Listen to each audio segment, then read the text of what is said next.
What if I told you the highest mountain on Earth was once the bottom of the ocean? The fossils on Mount Everest prove it. Scientists have discovered marine fossils near the summit of Everest, around 450 million years old, sea creatures on the highest point on Earth. Trilobites, crinoids, brachiopods. These tiny ocean creatures lived in a tropical sea called the Tethys Ocean, and now they rest at 8,848 meters above sea level.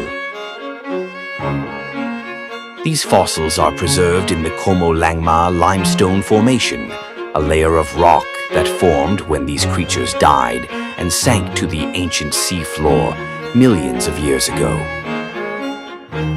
But how did the ocean floor end up in the sky? The answer is one of the most powerful forces in Earth's history, tectonic collision.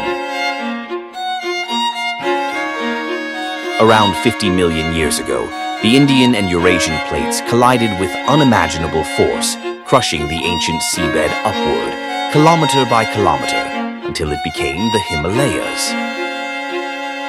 Mount Everest now stands at 8,848 meters, and it is still rising.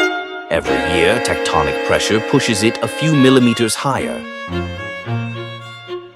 The fossils are well preserved, giving scientists a rare window into an ancient world that vanished hundreds of millions of years ago. The roof of the world was once its ocean floor.